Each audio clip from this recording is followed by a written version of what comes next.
ఐక్యవేదిక వ్యవస్థాపక అధ్యక్షులు ఈళ్ళ కుమార్ గారు మన సమావేశానికి ముఖ్య అతిథిగా వచ్చేసిన ప్రస్తుతం జరుగుతున్న పార్లమెంట్ సమావేశంలో ఎస్టీ ప్రెసిడెన్షియల్ను మాట్లాడవలసిందిగా మనం చేస్తున్నాం.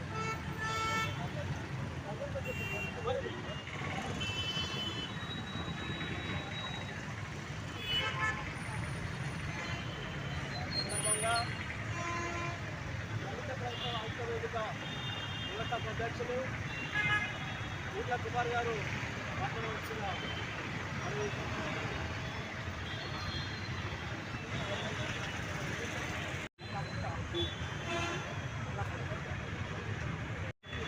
పార్లమెంట్ సమావేశంలో దళిత ప్రశ్నలు కూడా కల్పించాలని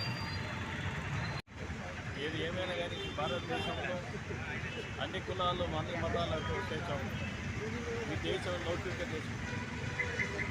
ఈ దేశంలో ఏ కులమైనా ఏ మతమైనా స్వేచ్ఛగా జీవించే హక్కు మనిషి ఎవరైనా కావచ్చు, ఏ మతంలో పుచ్చుకోవచ్చు. కానీ అంత భారతదేశం. కొంతమంది క్రిస్టియన్ మతం తీసుకోవచ్చు, కొంతమంది హిందువులు తీసుకోవచ్చు. ఈ ముఖ్యంగా ఎంతోమంది దేవుళ్ళు సాయిబాబు మొత్తం ఇక్కడ సాయిబాబు, కొంత గ్రామ దేవత కోసం తల్లి, కొంత అంజనా సభ్యులు ఉంటారు. ఇవన్నీ ఏ దేవుడు దాన్ని విడదీసి పాలించే విధంగా భారతీయ జనతా కులగత మతాన్ని ప్రయత్నం చేస్తుంది. ఈనాడు భారతదేశంలో మరి సోనియా గాంధీ నేతృత్వంలో మల్లికార్జున ఖర్గే గారు నేతృత్వంలో యువ నాయకుడు రాహుల్ గాంధీ గారు కూడా ఈ కార్యక్రమాన్ని తప్పనిసరి ఖండించడానికి మరి ఈ మధ్యనే లోక్సభలో గౌరవ పార్లమెంట్ సభ్యురాలు అదే కావ్య గారు క్లుప్తంగా చెప్పడం కాలదాయిస్తానికి లేదాన్ని హెచ్చరించారు. ఒక నివేదిక సమర్పించడం చేయాలి. ఏమైనా కానీ మరి కాంగ్రెస్ పార్టీ మరి ఎక్కడ కాపాడాలి. అందుకే ఇవన్నీ ఇబ్బందులు జరుగుతాయనే ముందు దృష్టితోటే దేశ ప్రధానమంత్రి పండిత్ జవహర్లాల్ నెహ్రూ కానీ ఆనాడు హోంశాఖ మంత్రి గారు సర్దార్ వల్లభాయ్ పటేల్ గారు కానీ ఆలోచించి క్యాబినెట్లో ఇంకొక కమిటీ వేయాలి. కమిటీ కింద రాజ్యాంగాన్ని ఏ విధంగా కల్పిస్తాను కూడా దేశానికి అవసరాన్ని ఆలోచనతోనే ఆనాడు ఉన్నత విద్యావంతుడైన ఒక దళిత బిడ్డ వారి చేతుల్లో చేస్తే బాగుంటుందని ఎవరు ఆనాడు దేశ ప్రధానమంత్రి హోంశాఖ మంత్రి గారు బాబాసాహెబ్ అంబేద్కర్ నేతృత్వంలో సంప్రదించి వారి చేతులతో కూడా సంప్రదించి చర్చకి అన్ని వరకు అన్ని ఒప్పందాలు చేసిన తర్వాత నాకు రాజ్యాంగం దాని ప్రకారంగా భారతదేశంలో ఏ నాయకుడు వచ్చినా ఏ పార్టీ వచ్చినా ఎవరు వచ్చినా పార్టీలు వస్తుంటే పోతాం దేశంలో కానీ మరి ఎక్కువ రక్షించడానికి ఈ ప్రభుత్వాలు ఉంటాయి.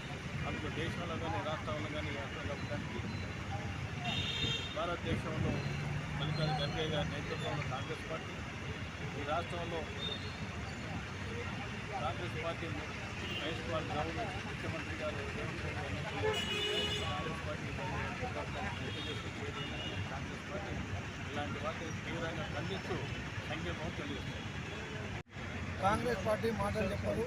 దానికి ఉదాహరణ ఎంపీ గారు మంత్రికి భావ స్వేచ్ఛ, వ్యక్తిగత స్వేచ్ఛను హరించవద్దని, ఎవరైతే వారి ఇష్టానుసారంగా వారి మతాలను గౌరవించుకోవాల్సిన అవసరం ఉందని చెప్పి పార్లమెంటులో నిర్ణయిస్తూ వాళ్ళు తీసుకున్న చట్టాన్ని వ్యతిరేకిస్తూ ఆ చట్టాన్ని వెనక్కి తీసుకోవాలని చెప్పి ఆమె అప్లికేషన్ ఇవ్వడం జరిగింది. అంతేకాకుండా గతంలో చూసుకుంటే మణిపూర్లో జరిగిన దాండాను నిరసిస్తూ రాహుల్ గాంధీ గారు, ప్రియాంక గాంధీ గారు దళిత క్రిస్టియన్లకు అండగా నిలబడ్డారు. కాంగ్రెస్ ప్రభుత్వం అప్పుడు ఇప్పుడు ఎప్పుడు కూడా దళితుల పట్ల అన్ని మతాల పట్ల ఐక్యంగా ఉంటుంది. వారి హక్కుల కోసం కాంగ్రెస్ పార్టీ వారికి అండగా ఉంటుందని చెప్పి తెలియజేసుకుంటూ వరంగల్ జిల్లా కాంగ్రెస్ పార్టీ కూడా వీళ్ళు తీసుకున్న దీక్షను విజయవంతం చేయాలని కోరుకుంటూ వారు తీసుకున్న ఏ కార్యక్రమాన్నైనా కాంగ్రెస్ పార్టీ అండగా నిలబడుతూ ఉంది. ధన్యవాదాలు. పార్లమెంట్ సమావేశంలో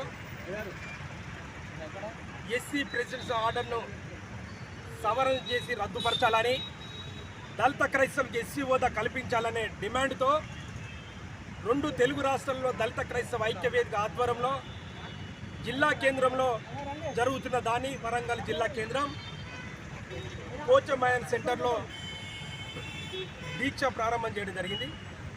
ఈ సందర్భంగా త్వరగా కేజీ బాలకృష్ణ కమిషన్ నివేదిక త్వరగా ఇవ్వాలి.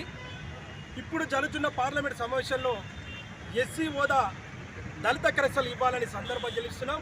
భారత రాజ్యాంగం మత స్వేచ్ఛ హక్కు ఇచ్చింది, భారత రాజ్యాంగం సమానత్వం ఇచ్చింది. భారత రాజ్యాంగము ఈ దేశంలో ప్రజలందరికీ గౌరవంగా ఉండాలని రాజ్యాంగం చెప్తే మత స్వేచ్ఛ ఆధిపత్య కులాలకిచ్చి దళితులకు